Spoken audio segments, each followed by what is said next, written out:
अस्सलाम वालेकुम नाज़रीन, बिलाल अहमद तबसरा यूके के साथ। नाज़रीन, बरतानिया की 45 दिन की वज़ीर-ए-आज़म लिज़ ट्रस ने कल इस्तीफ़ा दिया। 45 दिन की वज़ीर-ए-आज़म ये बरतानिया की तारीख़ में 1827 के बाद सबसे शॉर्टेस्ट बरतानिया की वज़ीर-ए-आज़म की ड्यूरेशन रहा है। लिज़ ट्रस जिनको 1,15,000 पाउंड सिर्फ इस बात के मिलेंगे कि वो बरतानिया की वज़ीर-ए-आज़म रही हैं, जो कि हर प्राइम मिनिस्टर को मिलते हैं, जो इनको भी मिलेंगे। तो कितनी खुशकिस्मत है खातून। लेकिन क्या हुआ, बरतानिया की प्राइम मिनिस्टर ने इस्तीफ़ा क्यों दिया? जिस दिन से खैर मेरे ख्याल से ये लिज़ ट्रस काफ़ी अनलकी रही हैं। कॉन्फिडेंस लेवल इनका बिल्कुल गिर गया हुआ था। आते साथ ही क्वीन की फ्यूनरल में बिज़ी हो गए। उसके बाद फिर जब इन्होंने अपने बहुत अच्छे दोस्त को चांसलर बनाया और उसके बाद फिर वहाँ पे मिनी बजट आया। मिनी बजट में उन्होंने कोशिश की कि लोगों को इंसेंटिव दिया जाए, लेकिन वो इनके गले पड़ गए, इसलिए कि वो इकनॉमिकली मुल्क के लिए फ़ायदेमंद नहीं था। और इसी चीज़ का जब एक ऋषि सुनाक वर्सेस लिज़ ट्रस की कैंपेन चल रही थी प्राइम मिनिस्टरशिप के लिए, उस टाइम ऋषि सुनाक जो बातें कह रहे थे कि अगर लिज़ ट्रस ये करेगी तो फिर से मुल्क को ये नुकसान होगा, अगर वो ये करेगी तो से ये मुल्क को ये नुकसान होगा, वो एग्जैक्टली वैसे की वैसे चीज़ें पूरी होती हुई हमने देखी हैं। जिसमें जो है वो इन्फ्लेशन बढ़ गया है, मार्केट क्रैश कर गई है, रिसेशन आ रहा है। ये सब चीज़ें जो हैं वो इस गवर्नमेंट की, लिज़ ट्रस की गवर्नमेंट की इंसेंटिव की वजह से, जो इन्होंने इंसेंटिव देने की कोशिश की थी, उसकी वजह से मुल्क का ये हाल हुआ है। फिर उसके बाद फिर जो लिज़ ट्रस की अपनी बॉडी लैंग्वेज, वो जो हाउस ऑफ कॉमन्स में जो प्राइम मिनिस्टर क्वेश्चन सेशन होता है जिसमें अपोजिशन लीडर आपसे क्वेश्चन करते हैं, उसमें she was very shaky. Confidence, जो सवाल कर रहे हैं उसका बहुत सोच सोच के जवाब दे रही है। मीडिया में वो अपनी एक पीआर नहीं बना सकी। मीडिया में भी लोग उनको काफ़ी उन पे जोक्स बनाने लग गए थे कि ये क्या कर रही है, इसको समझ ही नहीं आ रही है। तो वो एक जो लीडरशिप क्वालिटीज़ थी वो नज़र नहीं आ रही थी लिज़ ट्रस में। और लिज़ ट्रस को जो लिज़ ट्रस के जो आखिरी के जो कुछ घंटे या दिन रह गए थे, उस टाइम पे जो लिज़ ट्रस के अगेंस्ट जो पॉलिटिशियंस थे, बेशक उनकी अपनी पार्टी के हों या अपोजिशन पार्टीज़ के हों, वो बरमला आके मीडिया में कह रहे थे कि लिज़ ट्रस के जो कुछ दिन रह गए हैं, कुछ हफ्ते भी नहीं रहे, कुछ दिन रह गए हैं। और मैं सोचता था कि यार कि ऐसी मतलब ये चूँकि मुखालिफ पार्टी है या उसके अगेंस्ट हैं इसलिए बोल रहे हैं, लेकिन बिल्कुल अचानक नेक्स्ट डे जो है वो जो है विदिन 24 आवर्स जो है वो लिज़ ट्रस ने इस्तीफ़ा दे दिया। पाकिस्तान या इंडिया में हो तो आप अपोजिशन पार्टी जो मर्ज़ी करते रहें, जो हुकूमत में होते हैं वो कभी भी इस्तीफ़ा नहीं देते हैं, तो इसने दस्ती इस्तीफ़ा दे दिया। तो अब देखते हैं कि आगे क्या होता है। इसमें जो मैं अभी बीबीसी की ख़बर देख रहा था, इसमें काफ़ी कंटेंडर्स जो हैं वो सामने आए हैं। इसमें मज़े की बात यह है कि बोरिस जॉनसन जो कैरेबियन कंट्रीज़ में से किसी जगह पे अपनी हॉलीडेज़ पे गए हुए हैं, वो भी वापस अब जल्दी आ रहे हैं कि वो भी अब इनमें इलेक्शंस में जो पार्टी के अंदर इलेक्शन होंगे।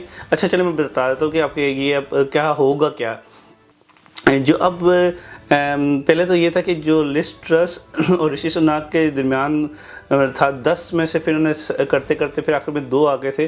और जो ये 2 थे, लिज़ ट्रस और ऋषि सुनाक, इनका फिर जो है पूरी कंजर्वेटिव पार्टी जो है जो पूरे यूके में है, उन सब मेंबर्स ने वो जो 35-37 हज़ार जो मेंबर्स हैं उन सब ने वोट दिए थे।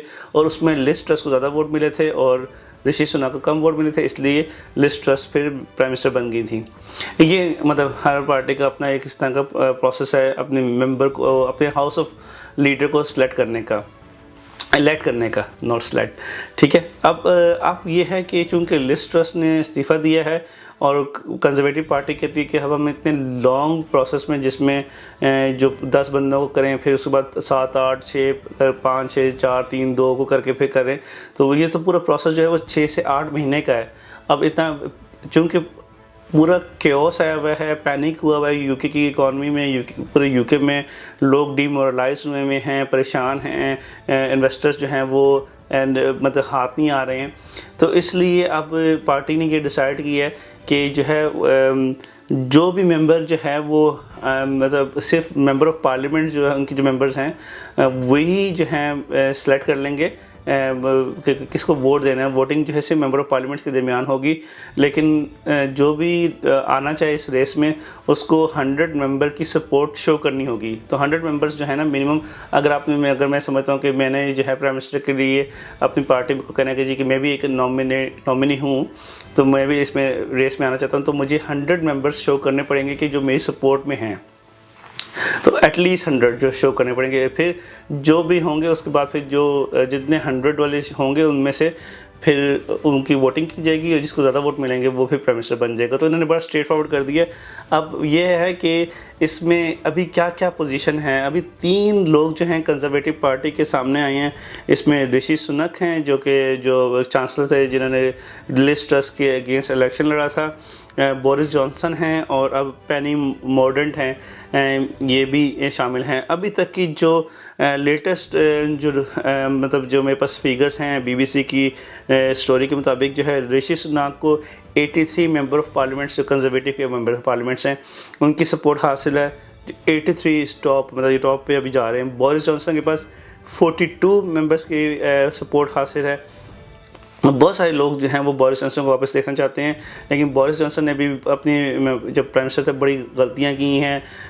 लोग उससे काफ़ी मायूस भी हुए थे कि जिस तरह उन्होंने अपने घर की रेनोवेशन की, जिस तरह उन्होंने लॉकडाउन के दौरान क्रिसमस पार्टियां की, लॉकडाउन रूल्स को ब्रेक किया जब दूसरों को कहते कि लॉकडाउन रूल्स को फॉलो करें। फिर उन्होंने अपने ख़ास इन बिजनेसमैन और इन्वेस्टर से कहकर अपनी हॉलीडेज़ करवाई, फिर अपने ख़ास बिजनेसमैन वालों से कहकर अपने घर की रिफर्बिशमेंट करवाई रूल्स के अगेंस्ट जाकर। तो उनके बहुत सारे उन पर भी स्कैंडल्स बने। इस तरह से लोग इनको इतना पसंद नहीं करते। लेकिन अभी कंजर्वेटिव पार्टी में ऐसा लग रहा है कि बिल्कुल यतीम हुई हुई है, कि कोई आपको यूनिटी नज़र नहीं आती है, कोई लीडरशिप नज़र नहीं आती है। हर कंजर्वेटिव पार्टी के अंदर जो है वो अपने अपने ग्रुप बने हुए हैं, वो उसी ग्रुप के अंदर रह कर काम कर रहे हैं। तो बड़े बुरे हालात हैं।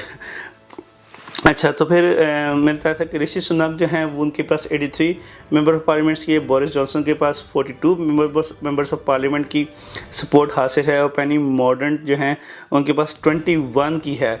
अभी तक यही 3 लोग अभी तक इस रेस में सामने आए हैं और ये कहा जा रहा है कि अगले हफ्ते में इस पे जो है वो इलेक्शन हो जाएंगे और नए प्राइम मिनिस्टर की जो अनाउंसमेंट है वो नेक्स्ट वीक तक हो जाएगी। तो ये थी सारी नटशेल जो अभी तक बरतानिया के पॉलिटिकल हालात चल रहे हैं। तो मैंने सोचा कि मैं आपको इस वीडियो में इस हवाले से बता दूं। उम्मीद है कि आपको ये वीडियो आपकी इन्फॉर्मेशन में इजाफा करेगी। अगर आपको पसंद आए तो आप सब्सक्राइब भी कर लें, लाइक भी कर लें और शेयर भी कर लें। Thank you for watching. तब से ये कि अस्सलाम वालेकुम।